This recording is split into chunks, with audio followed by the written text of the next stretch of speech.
Baik, assalamualaikum warahmatullahi wabarakatuh. Salam sejahtera untuk kita semuanya. Selamat datang di Erik Es Campur yang selalu menyegarkan kalian. Oke teman-teman, sebelumnya kita membahas mengenai sepeda motor, kita akan sedikit mengenai mobil. Kita akan belajar terkait berkendara untuk pemula ya, pengendara-pengendara pemula, basic-basic gimana sih cara berkendara mobil yang aman. Oke, kita sudah bersama ini ahlinya ya, suhunya ya, bersama Bang Erik yang selalu menyegarkan kita semuanya. Halo Mas Erik, gimana kabarnya? Alhamdulillah sehat. Sehat ya. Oke, Bang.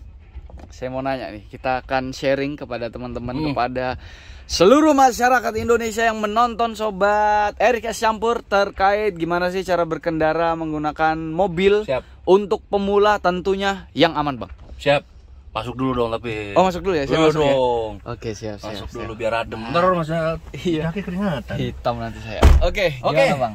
Kita mau belajar naik mobil ya. Jadi belajar naik mobil itu sebenarnya gampang, nggak susah. Ya kan? Yang bikin susah tuh karena nggak tahu caranya, gitu kan. Oke. Tahap pertama kalau yang paling bukan tahap pertama. Yang paling penting kalau mau belajar naik mobil adalah ini wajib Surat-surat dan lain-lain. Oh, bukan. Ada mobilnya dulu Mas. Ada mobilnya. Iya dong. Kalau nggak ada mobilnya belajarnya gimana ya? Ada mobilnya dulu, entah minjem atau punya sendiri gitu ya. Ada mobilnya dulu. Kemudian tahap kedua adalah kita kuasai instrumennya nih. Tahap pertama kita kuasain instrumennya. Oke. Jadi banyak teman-teman tuh baru belajar nyalain lampu sen ketika mobilnya udah jalan. Atau ketika udah jalan nih, udah jalan mobil gitu, cara nyalain lampunya gimana ya? Cara nyalain sen gimana ya? Nah, ini baru dilatih setelah mobilnya jalan. Padahal bahaya ya berarti ya. Ini harus dikuasai dulu tahap pertama. Instrumen ini penting. Kenapa? Karena ini alat komunikasi kita di jalan. Oke. Contoh, di belakang kita misalnya ada motor atau ada mobil lain. Taunya kita belok dari mana Mas Zaki? Lampu sen. Lampu sen. Nah kalau kita nggak bisa nyalain atau telat nyalain lampu sen, bahaya dong. Iya, iya. Nah makanya ini dikuasain dulu tahap pertama, instrumennya. Oke. Tahap kedua, yang paling penting adalah posturnya. Tahap kedua nih, posturnya. Ini kursi berarti ya. Postur kursi ya kan? Pengendara. Okay. Buat senyaman mungkin tetapi dalam posisi ready. Okay. Contoh, kalau saya sih tidak sarankan untuk yang baru belajar duduknya seperti ini nih. Nah, tidur dong itu. terlalu ke belakang begini ya. Ada beberapa yang seperti ini, lebih nyaman gitu kan. Tapi jangkauan tangan jadi lebih jauh nih. Oke. Ya kan? Kalau megangnya di sini nyaman. Iya. Tapi kalau pemula tidak disarankan, tetap lebih disarankan tegak. Jadi posisi ready ya. Siap. Posisi tangan seperti ini, postur. Terus kaki senyaman mungkin, jangan terlalu ke belakang juga nih. Kalau terlalu jauh, nginjaknya kan jadi terlalu lurus. Iya. Jadi ini tidak bisa maksimal. Oke. Gitu. Makanya buat senyaman mungkin, selera masing-masing ya. Gitu Ya. kan. Tahap kedua sudah postur. Di tahap ketiga adalah kita berlatih ini, mindah ini nih, mindah gigi ya. Oke. Secara statis. Jadi dalam kondisi mesin mati nih Mas Jaki. Nah kondisi mesin mati, kita sambil berimajinasi. Tapi sebelum masuk ke tahap itu, jangan lupa untuk pakai seat belt. Walaupun kita belajar statis, tetap dibiasain. Ini penting. Oke. Jadi seat belt tidak mencegah dari kecelakaan, tapi bisa mengurangi dampak negatif kecelakaan. Jadi wajib dipakai. Jangan sampai nggak pakai teman-teman ya. Oke.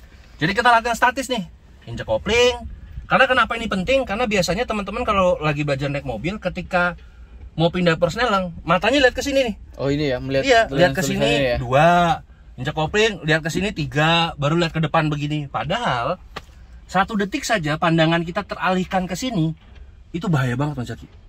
Bayangin, 40 km per jam kalau dikonversi jadi meter per detik itu 11,1 meter per detik Mas Zaki. Baik. Artinya ketika kita naik mobil dengan kecepatan 40, kemudian mata kita lihat ke persneling ketika mindah seperti ini, 1 detik saja, mobil udah jalan 11,1 meter tanpa ada yang nyetir. Betul nggak? Tanpa kendali berarti Tanpa ya? kendali. Okay. Bukan tanpa ada yang nyetir ya. Tanpa kendali. Betul, karena mata kita melihat ke bawah. Oke. Kita nggak tahu di depan tuh ada apa, 11,1 meter itu. Siap. Nah, jadi kita latihan statis nih. Sambil lihat ke depan, berimajinasi, injek gasnya. Oh, suara mobil begitu ya? Kan imajinasi. Oh, imajinasi ya. Kayak suara truk tadi ya. Injek jangan gitu. Itu mobil sport ya. Itu beda mobil. Itu sport ya. Okay.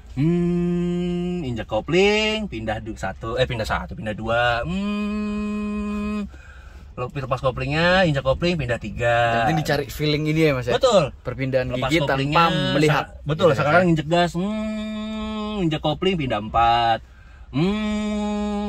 Latihan ngerem, injek remnya, set, kopling, pindah ke 2. Nah, intinya Mas Erik buat teman-teman yang menonton saat belajar statis ini, jangan lupa ada suara itunya.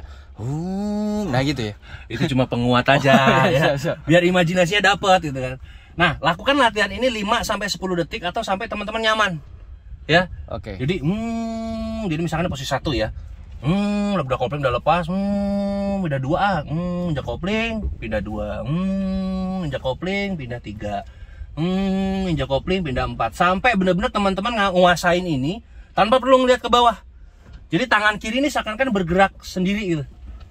Set, gerak, set. Jadi seakan-akan kayak udah apal banget gitu kan. Ya. Nah, ini sampai teman-teman nguasain. Harapannya apa dengan kita melatih ini bisa mencegah teman-teman dari potensi kecelakaan. Karena tadi ketika latihan ini kita lihat ke pos nelang seperti ini, tiba-tiba di depan ada mobil atau nyelonong, ada jalan rusak, bisa bahaya. Nah, tujuannya itu ya, kita latihan ini. Nah, di tahap berikutnya boleh Mas Zaki di shoot ke depan gitu ya. Di tahap berikutnya itu kita bisa lihat ada susunan kun ya. Kita bisa pakai 4 kun, ada kun hijau 1, 2, biru 1, lalu hijau di sana. Nah, ini teman-teman bisa pakai kun atau bisa pakai kayu gitu ya. Tapi saya lebih sarankan pakai traffic cone sih. Jadi teman-teman bisa latihan di jalanan kosong, mungkin di perumahan ada lahan kosong, aspal, bisa dipakai untuk latihan. Latihan cukup butuh ini aja 15 kali 15 meter. Okay. Nah, di tahap ini kita akan berlatih koordinasi kopling sama rem, Mas Zaki. Kopling, rem sama berlatih nyalain lampu sen. Jadi dari 4 metode ini kita bisa dapat 1. Kita melatih untuk menyalakan lampu sen ketika berbelok. Ya. Yang kedua, kita melatih feeling berbelok. Oke. Yang keempat, kita melatih posisi tangan ketika memutar kemudi. Oke. Ya kan? Di tahap keempat, kita melatih koordinasi kopling dan gas. Siap. Dengan 4 kon ini kita dapat 4 materi gitu. Oke, baik. Oke, kita hidupin mesinnya. Siap. Nah, buat teman-teman yang nggak punya kon ya, males beli kon, cari aja di jalan raya ya Mas Erik. Banyak jalan raya tuh. Jangan nanti ditangkap gara-gara saya ditangkapnya. Wah, nggak bener ini ya. Jangan ditiru teman-teman, ya kan? Oke, sebelum jalan ini kan posisi handbrake ya. Kalau handbrake mau dilepas, teman-teman pastikan injek rem dulu. Oke. Baru handbrake-nya dilepas ya. Siap. Ini jadikan sebagai kebiasaan. Kemudian injek koplingnya full, masukkan gigi 1. Nah, sebenarnya mobil itu dilepas kopling aja di jalan Mas Zaki. Tuh, jalan ya.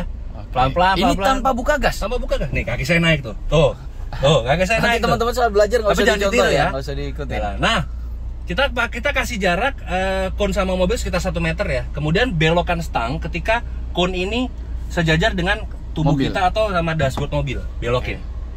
Nah, ini benar-benar hanya rem dan kopling. Oke, berarti di sini mau belok kiri, nyalain lampu sen kiri juga ya. Set, rem, belokin. Cara ngebelokinnya begini nih, set. Atau dengan gaya teman-teman ya. Gitu. Nah, ini tahap keempat tadi Mas Zaki ya? Iya. Tahap keempat. Nah, sekarang di tahap kelima kita tambahin gasnya Mas Zaki. Oke, ditambah gasnya, ditambah tapi gas. Pelan-pelan ya, maksudnya secara perlahan ya. Oke. Perlahan. Jadi ini di tahap kelima dengan metode yang sama kita akan melatih gas, rem dan kopling. Oke. Sekarang kita gas sedikit.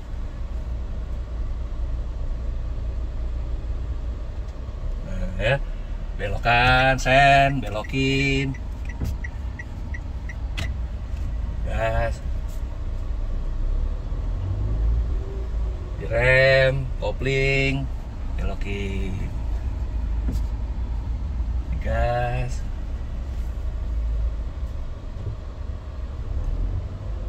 Rem. Terus lakukan latihan seperti ini. Nah, udah lakukan metode seperti ini untuk sampai tahap kelima. Nah, nanti kalau teman-teman sudah menguasai antara koordinasi rem, gas, dan kopling dengan baik, baru tambah tahap berikutnya. Oke, jadi gitu ya Mas Erik ya, untuk pemula. Jadi untuk teman-teman yang mau belajar mobil, yang penting jangan fokus terhadap gimana caranya udah harus bisa berkendara di jalan, bukan itu. Bukan itu. Karena sebenarnya gini, tadi saya sampaikan di awal Mas Zaki, jalan raya itu bukan tempat buat belajar. Sekali lagi ya, jalan raya itu bukan tempat buat belajar. Kalau teman-teman belajar mobil, cari lahan kosong, ya kan? Kemudian jangan lupa didampingi teman ya, jangan sendiri ya, didampingi teman yang udah bisa naik mobil supaya dia siap di jok sebelah kiri, tangan juga siap di handbrake, jadi kalau ada apa langsung narik handbrake kalau kebablasan gitu ya. Oke. Waspada ya dia temennya. Dan yang ngajarin harus bisa, jangan sampai nggak bisa juga ya, harus bisa juga. Oke. Supaya karena biasanya kalau kita ditemani sama orang tuh jadi lebih tenang juga Mas Zaki ketika belajar gitu ya. Nah, sekali lagi saya sampaikan jangan belajar di jalan raya ya, karena satu kesalahan kecil bisa fatal banget kalau di jalan raya. Dan itu nggak cuma merugikan kita, jangan sampai belajarnya kita membawa fatal untuk orang lain gitu. Oke. Baik, kurang lebih seperti itu ya teman-teman. Thank you Mas Erik ya. Sama-sama, untuk tips berkendara mobil yang aman untuk pemula. Jadi untuk nextnya mungkin kita akan membahas terkait perpindahan dari gigi 1 ke 2. Kita juga akan berkendara simulasi di jalan raya juga ya. Mungkin ya Mas Erik ya. Kalau untuk di tahap, kalau saya malah condongnya gini Mas Erik, untuk di tahap berikutnya di next video. Oke. Jadi teman-teman kuasain dulu sampai di tahap 5, sampai sudah nyaman di berbelok seperti ini. Koordinasi rem, kopling dan gasnya dengan posisi gigi 1 sudah asik. Berikutnya malah jangan pindah gigi 1 dulu Mas Zaki. Apa itu Mas? Kita ke tanjakan dulu. Tanjakan turunan Tanjakan ya? turunan. Oke, baik. Tanjakan turunan. Di tanjakan turunan kita akan melatih koordinasi antara gas dan kopling. Cakep. Kenapa banget. kita latihan di tanjakan? Karena masih pakai gigi 1. Oke, siap. Jadi kita latihan pakai gigi 1. Nah, nanti di tanjakan turunan, setelah itu kita berlatih parkir. Parkir? Iya dong. Oke. Percuma jalanin mobil ntar nggak bisa parkir. Oh iya, siap. Jadi jangan sampai kita karena gini, mobil ketika jalanin mobil itu bukan lagi basic. Parkir itu basic. Oke. Kalau kita parkir aja belum bisa, ya jangan belajar jalanin mobil dulu ya. Siap. Maksudnya jangan belajar perpindahan 1-2. Oke, Kita siap, fokus Mas Erik. yang menggunakan gigi 1 sama parkir. Oke. Kurang lebih seperti itu. Siap, thank you Mas Erik ya. Teman-teman jangan lupa ditonton untuk episode Erik S Campur lainnya. Sampai bertemu di video lainnya. Terima kasih. Wassalamualaikum warahmatullahi wabarakatuh. Pak, turunin saya di sini aja, Pak. Oh. Udah nyampe ini, Pak. Udah nyampe. Saya kasih bintang 5 nanti. Waduh. Thank you.